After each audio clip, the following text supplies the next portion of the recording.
Salam pendidikan, salam budaya. Saat ini SMA Negeri 1 Pamuan Utara mengunjungi untuk studi budaya secara khusus pada suatu tempat yang bernama Watung Pogaa di Kelurahan Pamona yang merupakan cerita rakyat. Jadi siswa langsung ke tempat ini untuk lebih mengenal dan melihat langsung situs budaya orang Pamona. Salam pendidikan, salam budaya. Yang namanya apa ini? Kalau dalam catatan sejarah itu tulisan ada yang 6, ada yang 5 ya. Ini di Bukit Pamona ya.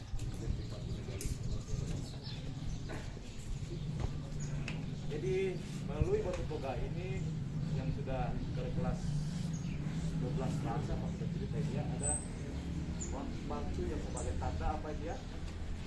Perpisahannya antar beberapa suku. Dalam penyebarannya itu ada yang ke, contohnya satu ke Lage ya, ada yang ke Batu, ada yang ke Dae, ada ke Salu Moego, ada juga yang ke Gopayaki. Ya, itu persebaran dari Jadi Pak akan baca ini sikapnya dari cerita ini ya. Misalnya dalam buku Aceh Ruin ya, seorang penginjil di Tanah Bodo ini, dalam bukunya ada buku Wawontang yang dia tulis itu menyebutkan 6, tapi itu dia 6 buah batu persebaran suku etnik atau Pamona ya. Yang tadi saya sebutkan ialah Lage, Tope Batu, Tomondae, dan Tosalu Moego dan Topayapi. Sebagian itu tinggal di Gunung ini namanya Keposo ya. Itu dari persebaran etnis itu Babila yang menandakan sisanya itu dimulai kemarin kita sudah berangkat di Watu Rubong ya. Setelah pada saat zaman Rubong itu air memang masih naik ya. Setelah zaman pra Rubong saya itu air mulai turun, mulai masyarakat bersebaran mencari lahan-lahannya mereka masing-masing ya. Terbentuklah sebuah klan-klan atau kelas atau masyarakat kelompok-kelompok di sekitaran Miskin dan ini ya. Tetapi pada saat itu belum ada yang memimpin daerah masing-masing, sehingga masyarakat berebut untuk mencari seorang pemimpin ya. Diangkatlah seorang pemimpin, tetapi tidak diketahui namanya ya. Jika cerita ada kerajaan juga, ada sebuah kerajaan di selatan namanya Kerajaan Bumi, kerajaan yang sangat terkenal, kemudian melakukan ekspansi ke wilayah Pamona ya. Kemudian seorang raja tadi diangkat tadi itu setelah dia memimpin sekian lama, kemudian ditangkap oleh dari pihak kerajaan Luwu ya. Ditangkap, pada saat dia ditangkap dia dibawa ke selatan kerajaan Luwu. Tetapi sampai di lokasi di Luwu itu selatan, dia tidak diperlakukan sebagai seorang tawanan, justru dibuat sebagai yang teman karena ada hubungan yang bagus dulu antara kerajaan Luwu dan masyarakat di sini. Sehingga dia diberikan fasilitas, mulai tinggal di sana dan seterusnya beranak dan berkembang di sana. Ya. Sehingga kita ketahui juga, seiring waktu berjalan terus, masyarakat atau klan yang ada di seputaran Mampuknya juga ingin mengangkat lagi seorang raja karena sudah ditinggalkan oleh salah satu. Maka diangkatlah seorang raja yang namanya Rumbenunu ya, yang merupakan sudah ditelusuri dia merupakan keturunan dari yang kita sudah kunjungi kemarin ya, Laseo dan anaknya Laseo kemarin siapa? Dori atau alias Solo. Dia itulah seorang laki-laki yang garis keturunannya sampai dulu diangkat menjadi datu atau raja di masyarakat Pamona. Di sini lokasinya dulu belum ada gereja, belum ada agama dulu ya. Lokasi di sini ya. Kemudian tempat permandiannya itu di bawah. Namanya lokasi Uedatu ya. Nanti di Uedatu sekarang jadi tempat penginapan ya. Itulah tempat raja. Jadi dia memimpin dengan bijaksana, baik semua masyarakat sini bisa dengan tenang menjalankan segala aktivitasnya ya. Sampai pada suatu ketika sebagian masyarakat ingin meminta untuk mencari kembali kemerdekaan mereka yang dahulu seperti bisa yang ada di bagian selatan ya. Maka mereka berebutlah untuk melakukan perjalanan ke daerah luar masing-masing. Inilah simbol perpisahan dari beberapa suku yang akan tersebar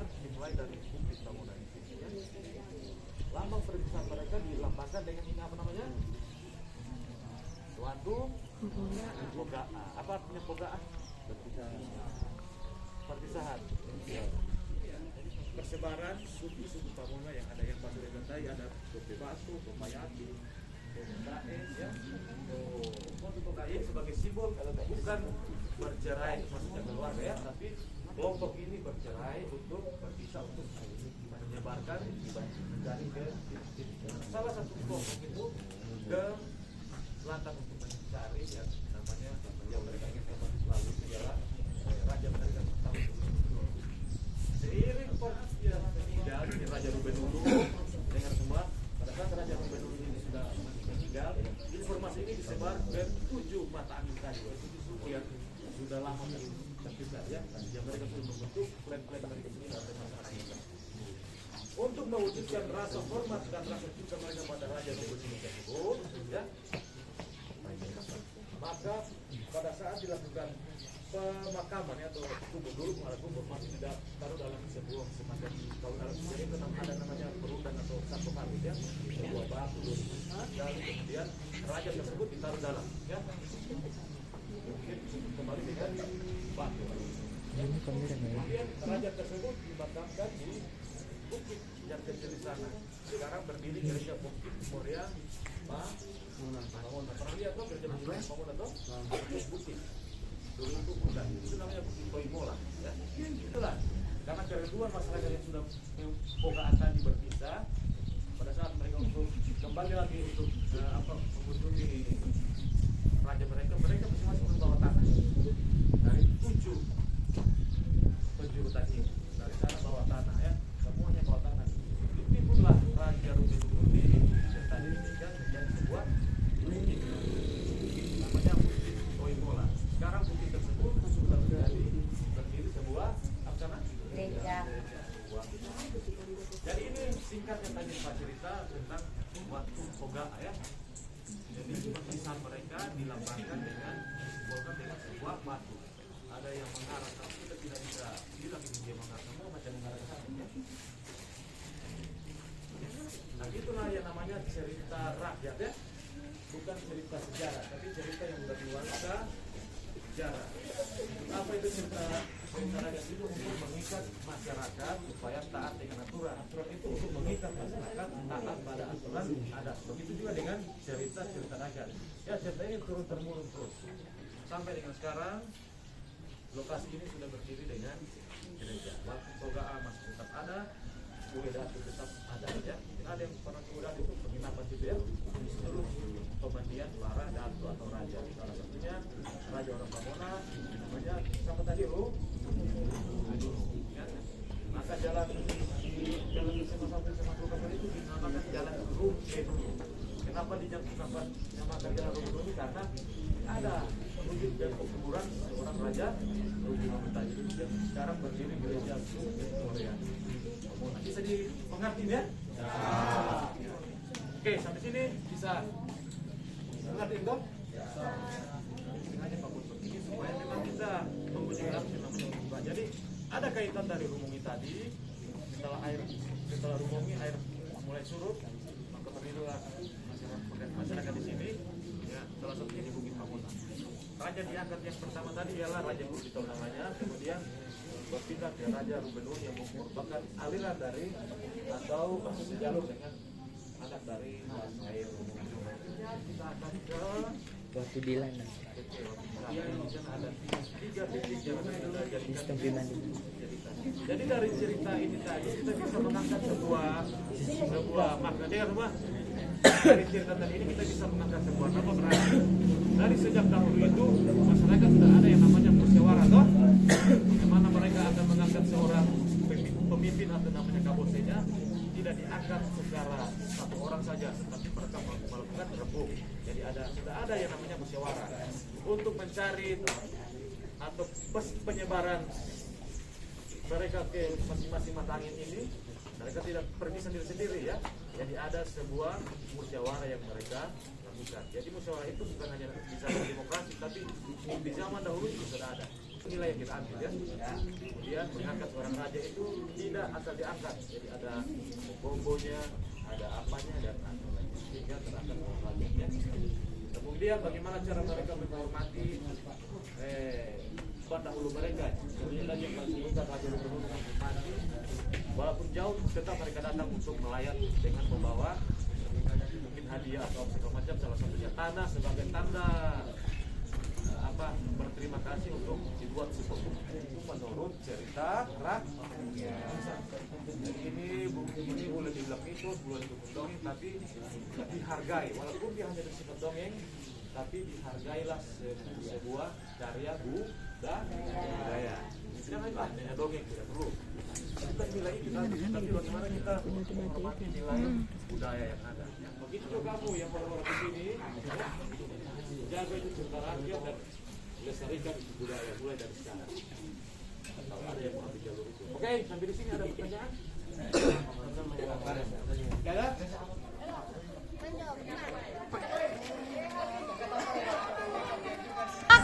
Saat ini SMA Negeri 1 Pamona Utara sedang berada di lokasi Festival Danau Poso, tepatnya di Watu Dilana.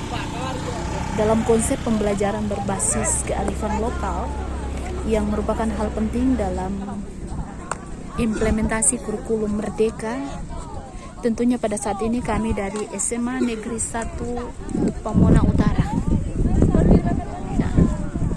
melaksanakan studi di lingkungan terbuka untuk melihat kekayaan budaya yang ada di Kecamatan Pamona Utara dan Kecamatan Pamona Muslim. Ini namanya ini namanya Tanjung ya, atau Tando. Pamona ini Tando ya. Tando Duangko ini ya. Ini Tando Duangko. Ini semua.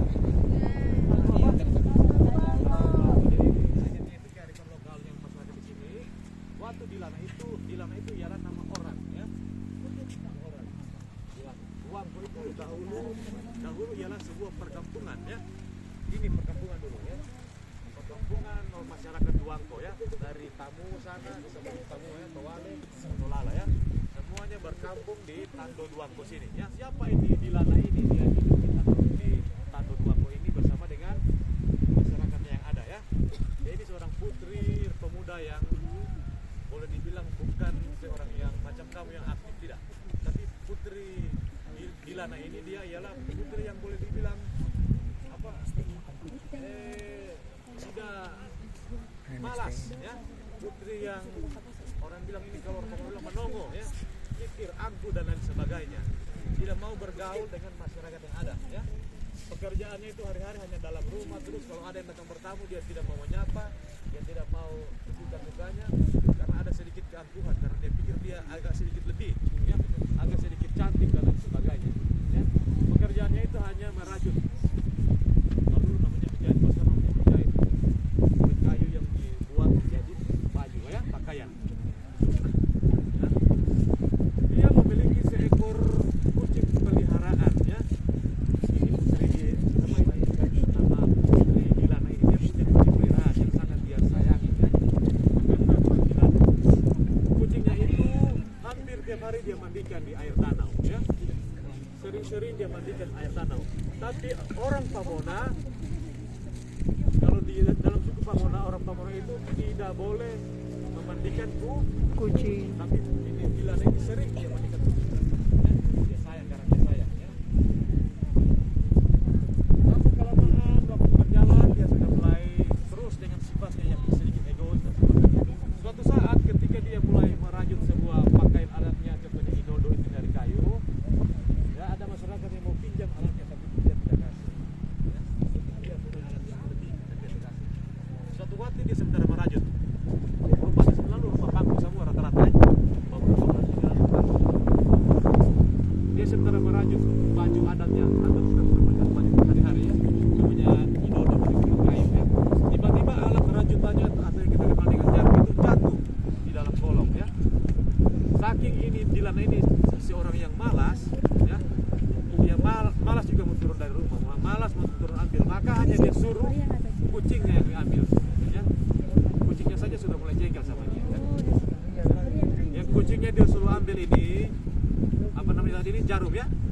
bersamaan dengan itu ada apa, gejala alam yang terjadi, ya, ada gejala alam yang terjadi. Pada saat, dengar ya, pada saat kucing itu turun mengambil jarumnya, di tangga pertama kucing naik, air danau juga ikut naik, ya. Tangga kedua kucing naik, air danau juga naik. Jadi selangkah kucing naik ke rumahnya itu, air danau juga ikut naik, ya. Sampai dengan di atas rumah di lana semakin galau karena air sudah banyak. Masyarakat kita sudah mengungsi karena ada kejadian alam yang hebat, tsunami besar. Tiap tangga itu dinaiki kucing, airnya ikut. Lama kelamaan tenggelamlah rumah di lana ini bersama rumah yang ada. Ya, masyarakat panggil dia supaya ikut menyelamatkan diri. Kami karena saking egoisnya dia tidak mau. Maka sebagian masyarakat bilang biarkan saja dia tenggelam dengan rumahnya juga dengan rumah mereka. Maka tenggelamlah mereka. Batu ini ialah sebuah perkampungan yang batu-batu ini menandakan rumah-rumah penduduk. Rumah yang besar itu ialah menandakan rumah dari di lana. Maka batu itu dinamakan batu di lana. Batu yang paling besar itu batu lobo, dia agak kecil. Itu ada gejala alam yang terjadi bersamaan dengan air naik itu. Air naik itu kemudian beberapa batuan juga berbentuk, ya, dengan sebab beberapa batuan dan tempat-tempat lain. Ada gejala alam yang luar biasa. Yang pertama ialah yang kita kenal dengan Watu Tunggongi. Tahu tempatnya Watu Tunggongi di mana? Kamu lihat sana ada batu, ada rumah-rumah sana kecil di pinggir di ujung sana itu, ya. Ada rumah di bawah Atalabu sana, ya. Ya, ada Karamba sana, ya. Ada batu sana, kamu lihat tuh? Nah, itu namanya Watu Tunggongi. Kenapa dibilang Watu Tunggongi? Karena kalau air ombak masuk ke dalam, dia berbunyi pang. Kalau kamu di situ enak salah. Jadi semacam mitos, jika itu air itu atau bunyi dari air itu, batu itu semakin nyaring, berarti akan menandakan akan terjadi sebuah bencana. Di situ nanti bisa dengar kalau air ada ombak keras, enak salah dengar. Memang macam gongsul di bawah. Sehingga dia dinamakan batu gongi, dikeramatkan dulu, ya. Karena kalau didengar bunyi gongi, orang akan berpikir akan terjadi bencana alam dan sebagainya. Berpindah ke lokasi batu yang berikut. Mana kalian dermaga lama itu, ya? Lihat dermaga yang baru menjadi itu. Di sebelah kanan itu ada batu juga, ya. Ada batu di pinggir danau besar, itu namanya Watu Pangasa Angga, ya. Jadi Watu Gongi, dengar. Watu Gongi sama Watu Pangasa Angga. Kenapa disebut Watu Pangasa Angga? Karena ada angga ini apa? Manusia, setan. Karena dulu itu hampir setiap saat masyarakat jumpai batu tersebut macam sehabisnya diasah dengan parang, basah terus habisnya dengan parang, ya. Sehingga masyarakat bilang situ ini kemungkinan yang mengasah parang atau pedanya mereka ini ialah makhluk yang disebut angga atau setan. Jika batu-batu itu kalau masyarakat dulu lihat banyak yang mulai basah, berarti menandakan banyak setan yang mulai atau roh halus yang mulai menasah pedangnya mereka. Itu juga menandakan hal buruk, berarti akan ada terjadi bencana alam. Sehingga kedua batu ini dahulu dikultuskan, ya, dikeramatkan, apalagi Watu Pangasa Angga, ya, sehingga orang mulai meninggalkan agama, ya.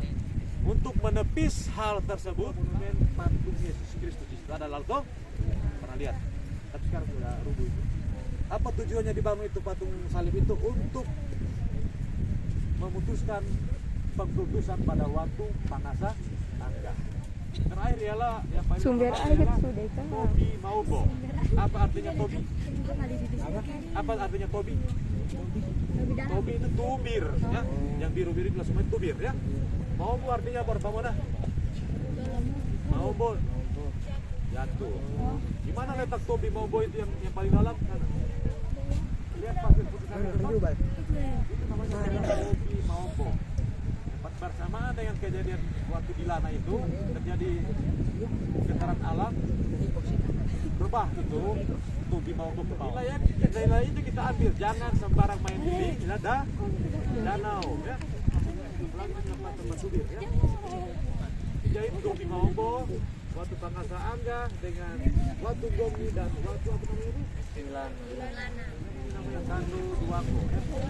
Jadi batu-batu sana itu menandakan rumah-rumah penduduk yang berubah menjadi batu bersama dengan rumah dari putri atau gadis seorang namanya Dila. Dan sampai di sini bisa dipahami itu toh? Jadi itu cerita rakyat dari lokal ya, Pak Jata di Bogaan supaya ada yang mendidik masyarakat tidak sembarang berbuat hal-hal yang tidak baik. Buatlah. Oke, sampai di sini rakyat jadi untuk nilai-nilai apa yang akan kita petik dari cerita rakyat itu nanti pengenalan kembali dan akan menjadi tugas kami. Ya.